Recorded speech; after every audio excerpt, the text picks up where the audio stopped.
مہاشے راجپال نے پیغمبر اسلام کے بارے میں ایک کتاب شائع کی تھی۔ اس کتاب کا نام ہی کچھ ایسا ہے جسے باوجو یہاں شائع نہیں کیا جا سکتا۔ اس زمانے میں اس کتاب پر سب سے بڑی تنقید کی گئی تھی کیونکہ اس میں مبینہ طور پر قرآن کی آیات اور فرمودات پیغمبر کی غلط تعویلات کی گئی تھی۔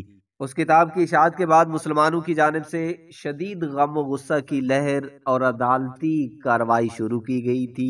24 ستمبر 1928 کو لاہور کے ایک شخص خدا بخش نے اس گستاخ رسول راجپال کو اس کی دکان پر نشانہ بنایا، تاہم اس نے بھاگ کر اپنی جان بچائی اور خدا بخش گرفتار ہو گیا اور اسے 7 سال قید کی سزا سنائی گئی تھی۔ اس کے بعد افغانستان کا ایک شخص عبدالعزیز، ایک مرد مجاہد، کفن باندھ کر گھر سے نکلا۔ اس نے لاہور آ کر اس شاتم رسول کی دکان کا رخ کیا، مگر یہ بدبخت دکان میں موجود ہی نہیں تھا اور اس کا ایک دوست اس کی جگہ موجود تھا۔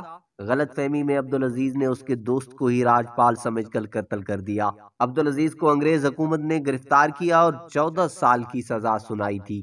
سامعین، مختلف روایات اور علماء کے اقوال سے پتہ چلتا ہے کہ علم الدین ایک روز دلی دروازے پر لوگوں کا ہجوم دیکھ کر رک گئے۔ وہاں راجپال کے خلاف تقریریں ہو رہی تھیں، جس بات نے علم الدین کو سب سے زیادہ آگ بگولا کیا کیونکہ وہ راجپال کی نبی کریم صلی اللہ علیہ وآلہ وسلم کی شان میں گستاخی ہی تھی۔ آج کے عاشق رسول صلی اللہ علیہ وآلہ وسلم کی مانند علم الدین بھی اس بات کو برداشت نہیں کر سکا کہ کوئی اس کی محبوب ترین ہستی کی شان میں گستاخی کرے۔ سامعین، علم الدین اس وقت روشن خیال شخصیت کا مالک انسان تھا۔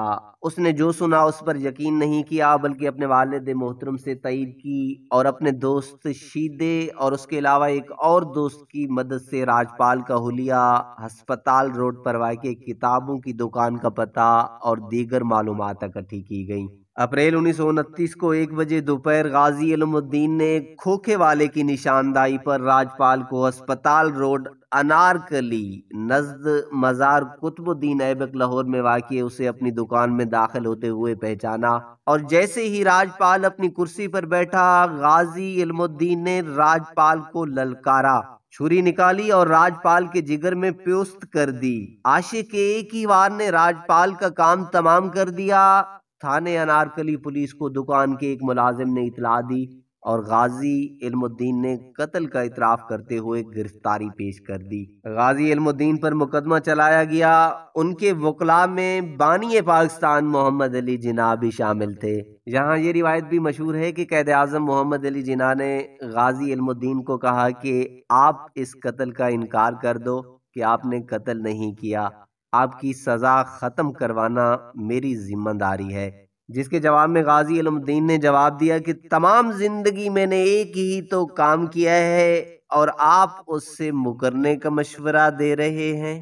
سن 1988 میں لاہور کے مصنف ظفر اقبال نگینہ کی ایک کتاب غازی علم الدین شائع کی گئی۔ ظفر اقبال نگینہ نے اپنی کتاب میں لکھا کہ سزائے موت پر عمل درآمد سے 2 روز قبل علم الدین نے اپنے ایک دوست شیدہ سے کہا تھا کہ یہ درست ہے کہ راجپال کو میں نے ہی قتل کیا تھا۔ بعض لوگ کہتے ہیں کہ میں نے موت سے ڈر کر عدالت میں ارتکاب فعل سے انکار کیا، یہ غلط ہے۔ ہر مسلمان کا عقیدہ ہے کہ دنیاوی حیات عارضی ہے اور ہم سب کو ایک نہ ایک دن اس دنیا سے رخصت ہونا ہے، پھر میں کیوں کر موت سے ڈر سکتا تھا۔